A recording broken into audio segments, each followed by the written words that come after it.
Bienvenidos amigos, los invito a ser parte de la Legión de Ángeles Clandestinos, una novela escrita por Bardo S.P. Van a escuchar el prólogo, leído por el autor. Pónganse cómodos, bajen las luces y suban el volumen. Aquí comienza Legión de Ángeles Clandestinos.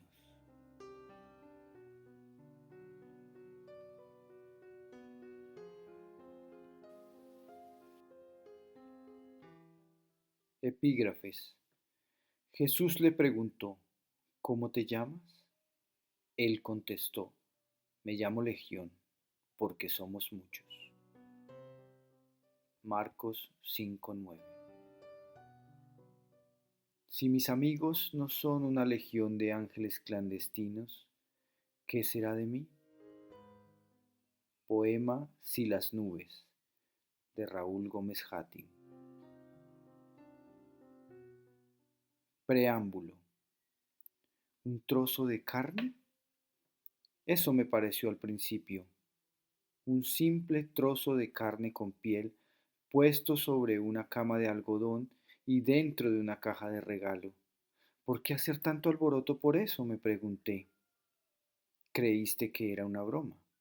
Sí, algo así, o una amenaza, lo que no es raro para mi padre por ser la persona que es. ¿Y cuándo te diste cuenta que era otra cosa? Cuando reconocí los tatuajes. Notas dispersas de Valentina Cortés.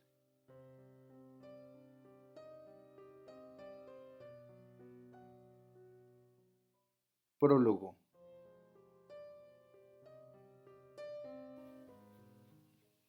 Es un día espléndido, pensó Marta Eugenia mientras caminaba por el corredor que conducía a la cocina. La luz del atardecer se filtraba por las ventanas y hacía que el rubio impoluto de su cabello tomara un fulgor angelical. El clic-tac de sus tacones acompañaba como un aura sus pasos menudos y gráciles. Justo a 1 metro antes de franquear la puerta de la cocina, se detuvo en seco y en voz alta pronunció el nombre de su ama de llaves. ¡Gloria! Gloria, que no estaba en la cocina sino frente al aparador del comedor, puliendo por última vez la vajilla de plata en la que se serviría la cena a los invitados especiales, escuchó a su señora y dejó a un lado el trapo de brillar. Apuró el paso, bamboleando su cuerpo pesadamente debido a su cadera atrofiada, y se detuvo tras ella en actitud servicial. Marta Eugenia volteó a verla con gesto de leve sorpresa, como si el lugar natural de Gloria fuera la cocina y no otro rincón de la casa. ¿Has visto a mi hijo? No, señora, no se ha presentado, aún. Marta Eugenia chasqueó los labios. Gloria sabía que ese sonido solo podía significar que estaba disgustada. Tenía que venir. No podía hacerle esto a su padre. ¿O sí? Ciertamente sí podía, pensó Gloria. De ese muchacho se podía esperar cualquier cosa, y por lo regular, nada bueno. Querida, dile a Tavo que llame al servicio. Se acerca la hora. Gloria respondió con un sí, señora, y, tras una pequeña reverencia, se introdujo con premura en la cocina. Dentro, voces y manos y platos se entrechocaban por doquier, una algarabía que armonizaba con la danza de pasos y aromas y cuerpos que van y vienen para cumplir con los preparativos de la magna ocasión que se celebraría esa noche. Gloria, de estatura baja, empinó la cabeza buscando un hombre alto y delgado, de cabello negro engominado, perfectamente peinado hacia atrás. Lo divisó apoyado en el marco de la puerta de la cocina que daba al jardín. Contemplaba en silencio el cielo cobrizo y encendido, fulgurante, de una inusual tarde de sol en temporada de lluvias. Fumaba un cigarrillo con tranquilidad, saboreando una taza de café, tal vez la última antes del evento. Gloria pronunció su nombre en voz alta, rompiendo la armonía caótica del lugar. Varios rostros voltearon, todos menos el de Tabo, que no quitó la mirada del horizonte. Se conocían bien y de una forma distante se querían. Ambos estaban uniformados de negro, ella con un bolero blanco que sobresalía por los puños y el cuello, él con una camisa blanca y corbata negra. Gloria repitió su nombre. Él, que la había escuchado desde el principio, volteó a mirarla sin moverse. Una leve sonrisa se insinuó en la comisura de sus labios. Tabo, niño, llama a los rufianes, la señora quiere verlos, dijo Gloria, retirada de él unos metros y mirándolo a la cara. Tabo no movió un músculo y le devolvió una mirada tranquila e inexpresiva. Gloria se acercó a él, amenazante, con ese andar que es también un saltar. Al llegar a su lado, lo empujó hacia afuera de la casa. Despabila, muchacho, despabila. La señora ya dio la orden. Ya, mujer, ya, respondió Tabo con un falso disgusto, sin borrar la sonrisa y manoteando exageradamente mientras iniciaba el camino hacia el bus en el que aguardaban los meseros. Estaba de buen humor y disfrutaba del sol en el rostro. Sus pies dejaron huellas sobre el césped bien cuidado del jardín trasero que bordeaba la casa. En la zona de parqueo, el blanco y negro de las camionetas de la escolta del doctor José Luis y Fernanda reflejaban el sol con intensidad. Tavo se acercó a Juan Carlos, guardaespaldas, conductor, mandadero y hombre de confianza del doctor José Luis. Chocaron un puño como saludo. Mañana cumplo años. ¿También me va a organizar una fiesta? Preguntó Juan Carlos, esbozando una sonrisa ladeada con su cara de matón de mafia rusa. Tavo sonrió. Sí, claro. ¿Piñata de Barbie o de hadas? Juan Carlos rió con la respuesta y encendió un cigarrillo. Esteban continuó el camino de adoquines que conducía al portón exterior de la propiedad. A la vera del camino, los sauces se erguían con aire melancólico, confiriendo al lugar un aura de campiña sabanera. El gran portón doble de madera caoba, que siempre permanecía cerrado, estaba abierto de par en par. El portero, que debía resguardar la entrada a la quinta, se encontraba sentado en la escalera del bus escuchando el partido. Al ver que Tavo se acercaba, se puso en pie, visiblemente azorado. Los invitados están por llegar, dijo Tavo, mirándolo con disgusto. El hombre quiso escabullirse a su puesto, pero Tavo lo detuvo, agarrándole el brazo, y le dejó en claro una vez más cuáles eran sus funciones. Indique a los invitados dónde parquear, cuidando siempre de que la entrada no quede bloqueada. En cuanto entren los últimos, le haré una indicación para que cierre una de las puertas del portón. Luego se apostará en el parqueadero, pendiente de si alguien necesita algo. Si algún invitado se va antes de que termine la fiesta, lo abre, luego lo vuelve a cerrar y vuelve al parqueadero. Ni por el puta se me queda en la puerta de salida después de cerrarla. Va a la entrada de la casa y está atento de lo que se necesite. ¿Entendido? El joven, que rondaría una veintena, respondió con un marcial sí, señor Esteban, y acto seguido se dirigió a ocupar su lugar en el portón. Cuando Esteban regresó a la casa se cruzó con Marta Eugenia. Delgada y grácil, bordeaba los 60 y desbordaba energía.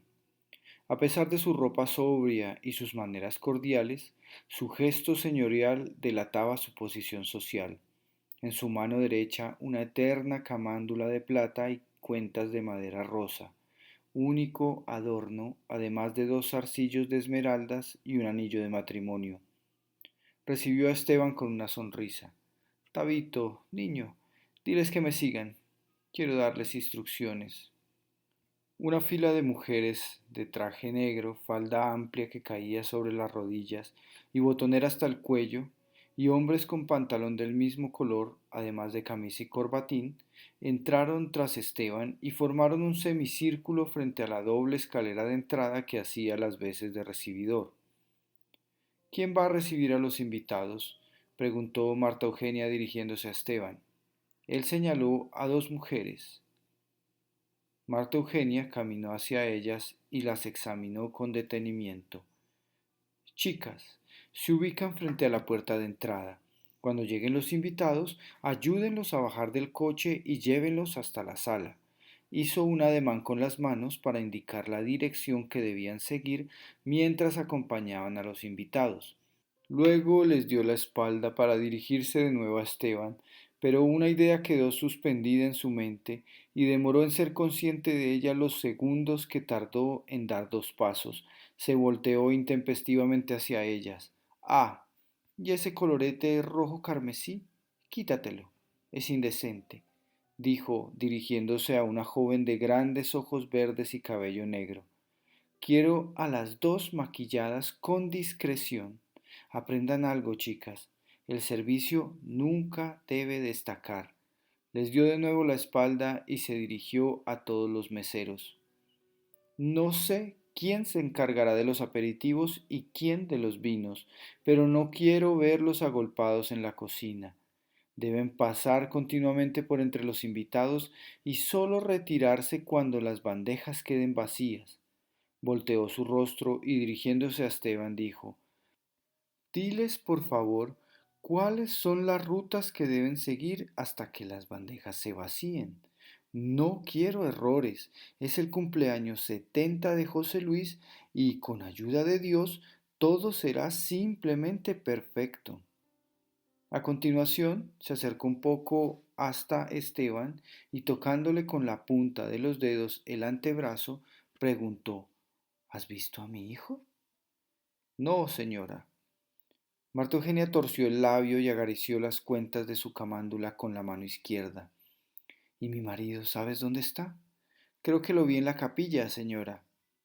Que no lo molesten hasta que lleguen todos los invitados, concluyó Marta Eugenia.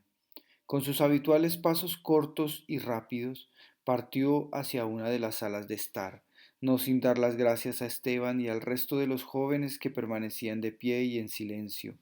Esteban hizo una leve reverencia con la cabeza como despedida. Mientras Esteban despachaba a los meseros, vio a Fernanda bajando las escaleras con un vestido azul, corto y suelto, con encajes en el cuello. La caída del vestido disimulaba su sobrepeso, acentuando sus grandes caderas. Te ves hermosa, dijo en voz baja cuando su rostro se encontraba a algunos palmos de ella. Gracias, Tavo, respondió con una sonrisa y una mirada provocativa. Luego cambió el gesto y miró a su alrededor. Mi madre, ¿ya anda por ahí sermoneando? Tú la conoces mejor que yo, respondió Tavo. ¿Y mi padre? En la capilla. ¿Has visto a José? Si no se presenta, mamá lo deshereda. Hasta ahora no lo he visto. ¿Y mi novio? Ni rastros de él. Cierto, aún no percibo su perfume, sonrió burlonamente. Seguro debe andar cerca. Ni la muerte de su mamá impediría que viniera, concluyó Fernanda y dirigió sus pasos a la cocina para picar algo de comer. Esteban se apostó en la puerta de entrada de la casa, respiró profundo y miró alrededor, satisfecho por la forma como había coordinado el evento. Esteban Vargas Restrepo, a quien en casa del doctor José Luis decían Tabo, por un error que Marta Eugenia nunca se molestó en corregir, ya que Tabo es el diminutivo de Gustavo y no de Esteban, era un hombre alto, delgado, de rasgos finos y atractivos. Le disgustaba su cabello negro indomable, cabello de erizo lo llamaba, y lo peinaba con gomina extra fuerte. Desde la puerta vio llegar un carro con los primeros invitados. Una de las mujeres encargada de conducirlos hizo el ademán de atenderlos. Esteban la detuvo con un gesto de la mano. Yo voy, dijo, y avanzó notando que la mujer se había quitado el colorete rojo escarlata. Lástima, pensó, le sentaba bien. Los invitados fueron llegando uno a uno. La recepcionista los conducían a las 2 salas de estar, conectadas a un pequeño estudio y una habitación de lectura, estancias acondicionadas para la ocasión. Eran convidados con deferencia a servirse un tentempié mientras esperaban al resto de los asistentes. Esteban vigilaba por toda la casa que los empleados cumplieran su deber. Entre los invitados, algunos lo saludaban, lo conocían de su trabajo en la oficina del doctor José Luis. A todos atendía sin perder de vista los platos, las bebidas, los meseros, el cuarteto de cuerdas, los fotógrafos, un camarógrafo y un par de periodistas de farándula. El ambiente era festivo, el servicio impecable y los continuos flashes de las cámaras fotográficas daban al evento un aire de importancia de primer nivel. Los invitados, seguros de asistir a un acontecimiento memorable, acudían a felicitar con sincera emoción a Marta Eugenia por tan maravillosa velada. Ella sonreía y saludaba, levantando la mano como si fuera a bendecirlos. Cuando Esteban se acercó a decirle al oído que estaban presentes la mayoría de los invitados, por lo menos los más notables, Marta Eugenia salió entre sonrisas de la estancia. En su paso vio a Fernanda y Federico hablando animadamente con otra pareja y se acercó a pedirle a su hija que la acompañara. Ambas se dirigieron a la capilla, construida en un extremo lateral del jardín trasero. Salieron por la puerta doble de vidrio del comedor y avanzaron por el camino de lajas de piedra. En un par de ocasiones, los tacones en punta de Fernanda se hundieron en los intersticios entre laja y laja, donde varios días de lluvia habían formado pequeños fangales. Al llegar, notaron lo que ya intuían. El único presente en la capilla era José Luis, de rodillas en el reclinatorio del respaldo de una de las sillas de la segunda hilera. Después de persignarse y hacer una pequeña genuflexión, Marta Eugenia indicó a su hija que entraran. Amortiguaron sus pasos hasta ponerse detrás de José Luis. Fernanda tocó con delicadeza su hombro. Papi, ya llegaron los invitados. Gracias, amor, respondió José Luis con una voz carrasposa y se incorporó con alguna dificultad. Perdí la noción del tiempo, dijo tras apoyarse en la mano que ambas mujeres le tendían. El hombre, bastante alto y de vientre generoso, se persignó y miró con atención a las dos mujeres. Esbozó una amplia sonrisa. Se ven hermosas. Tenía un rostro algo demacrado, por lo que Fernanda no pudo evitar preguntarle si se sentía bien. Son los 70, mi amor. Nada que hacer. No se puede detener el tiempo. La vejez no pesa cuando la vida ha tenido sentido. ¿Ha tenido sentido, mi amor? Preguntó Marta Eugenia. Ambos se miraron por unos instantes y él respondió, cada vez tiene más sentido, y besó su mano. Es una pena que José no haya llegado, dijo Fernanda, caminando lentamente tomada de la mano de su padre. Solo Dios sabe dónde está en este momento, dijo Marta Eugenia, y José Luis asintió haciendo un gesto de pesadumbre. Salieron de la capilla y caminaron hasta la puerta doble de vidrio que daba al comedor. José Luis estaba pidiendo a Fernanda que preguntara a Esteban si sabía dónde podía estar su hermano cuando lo vio apostado en la puerta. Esteban lo esperaba. Quería ser el primero en la fiesta en saludarlo. Doctor, reciba mis más sinceras felicitaciones por su cumpleaños. Gracias, Esteban, respondió José Luis con alguna efusividad, estrechando con fuerza su mano. Estábamos hablando de ti. ¿Sabes algo del sinvergüenza de mi hijo? No, señor. Hace varios días que no hablo con él. ¡Qué vaina, hombre! ¿Dónde estará ahora ese muchacho? Dijo José Luis con voz cansada. Su mirada permaneció algunos instantes imantada en el cobrizo encendido del cielo. Fernanda notó un gesto fugaz de inquietud en el rostro de Esteban. Al instante, y con un súbito estremecimiento, José Luis despertó del ensimismamiento y dio unos golpecitos con la mano en el hombro a Esteban. No nos hagamos de rogar, que empiece la función, dijo, hablando más para sí mismo y dirigiéndose a la estancia en la que aguardaban los invitados. En cuanto se alejaron, Gloria surgió como una sombra y agarró del brazo a Esteban. Seguro ese ni se presenta, dijo en un susurro. Ya debe andar por Dios sabe dónde, borracho y viendo el partido. Esteban asintió y tocó la mano de la mujer cariñosamente. Luego siguió a la comitiva rumbo al salón. Cuando José Luis entró en la estancia, el cuarteto de cámara detuvo bruscamente su interpretación de la pequeña serenata nocturna de Mozart e inició el cumpleaños. La nueva tonada fue recibida con entusiasmo y rápidamente se sumaron las voces de todos los presentes que se acercaban al homenajeado para felicitarlo con vivas demostraciones de afecto. Recibió apretones de mano, besos, abrazos, saludos efusivos con ambas manos. A Marta Eugenia no se le escaparon las lágrimas esquineadas de algún que otro empleado.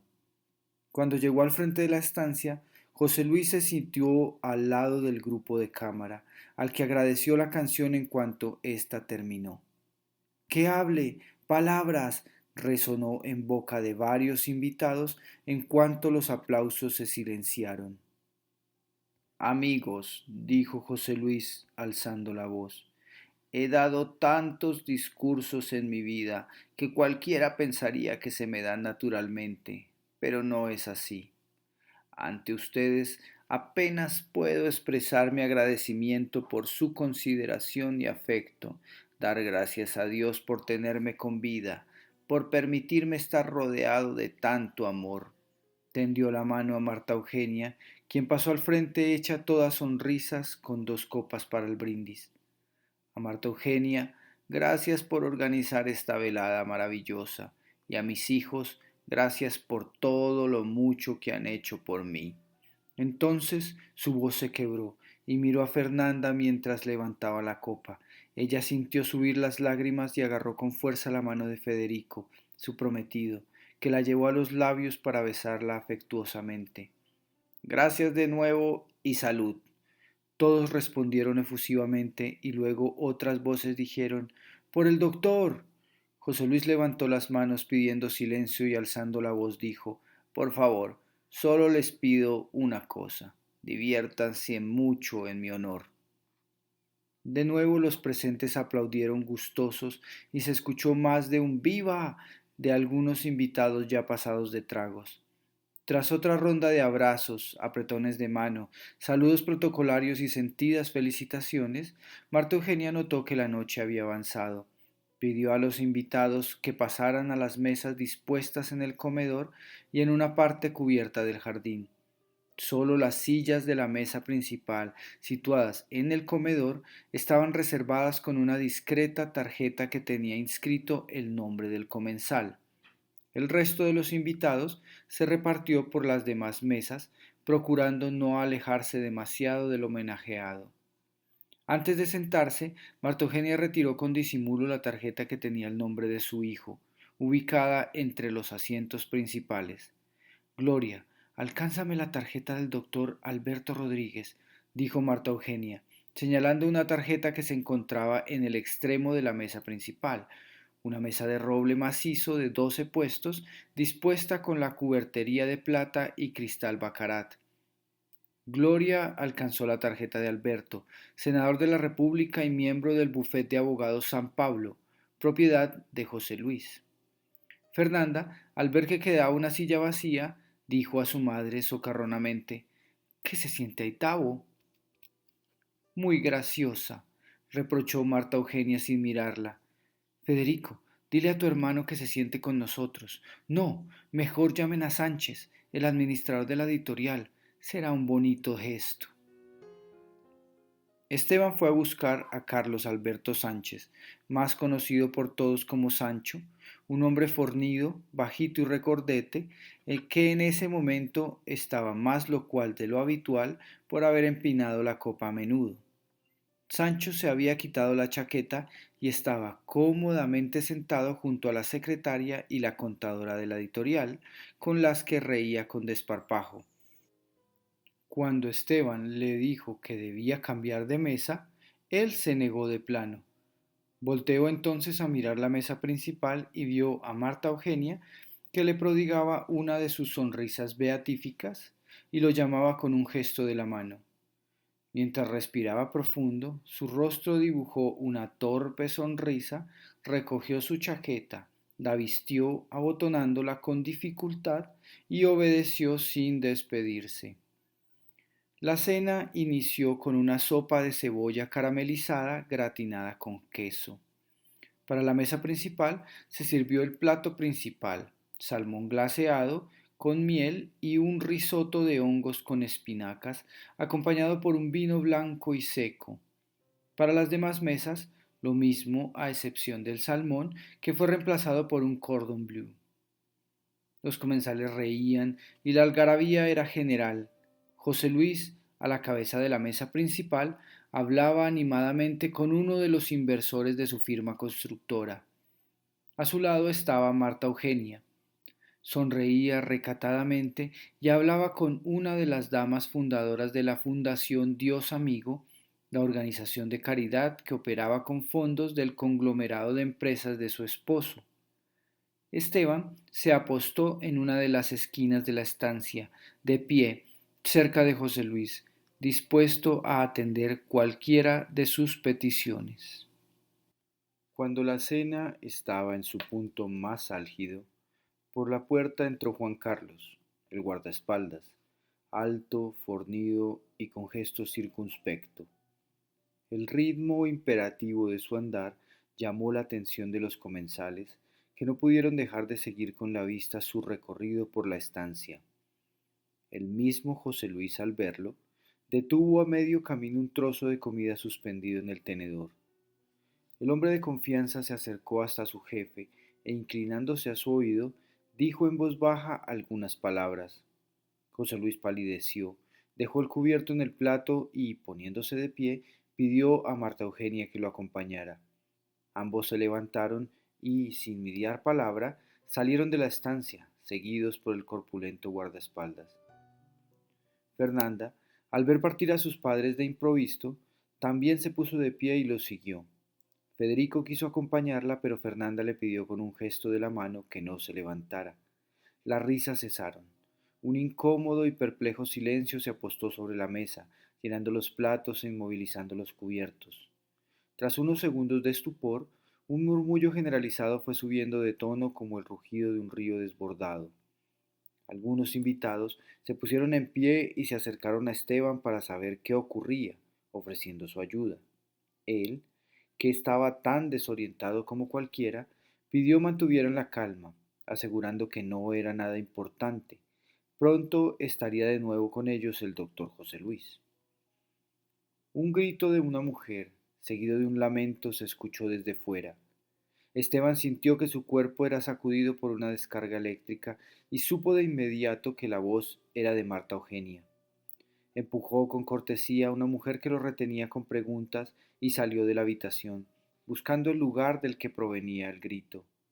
Tras abandonar el comedor, vio que los guardaespaldas se agolpaban en la entrada del estudio privado de José Luis. Se acercó a la entrada y dos de ellos lo detuvieron. Fernanda, que lo vio desde dentro, les ordenó a los hombres que lo dejaran pasar. Habían cerrado las cortinas verdes del estudio, de piso a techo, buscando mayor privacidad.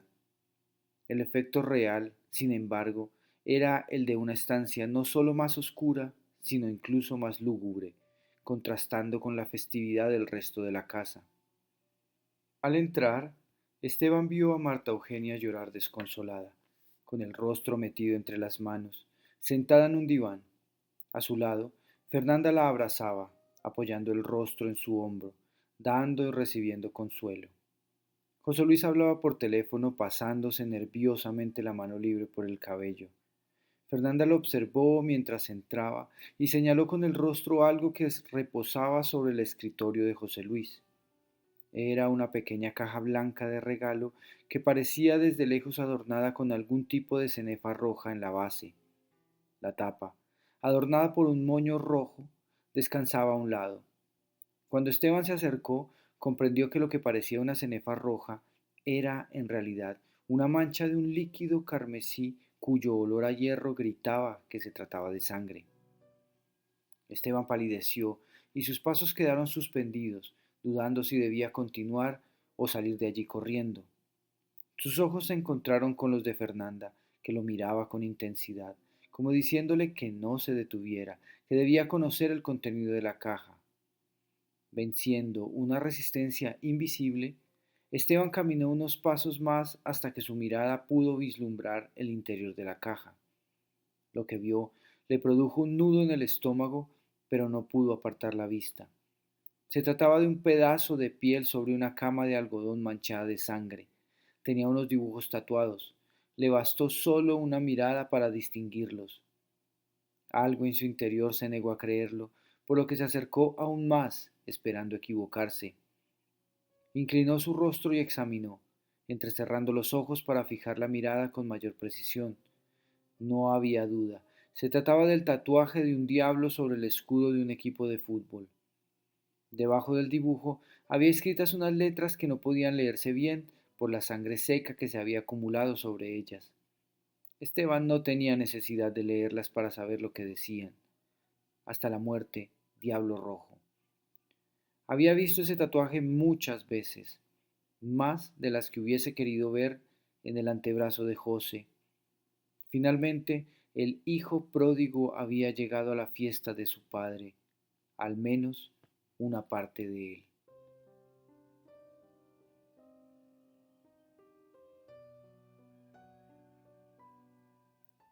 Gracias por escuchar hasta el final.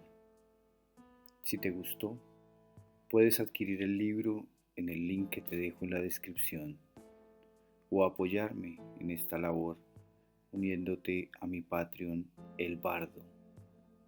Me despido deseándoles paz y felicidad. Hasta un próximo episodio.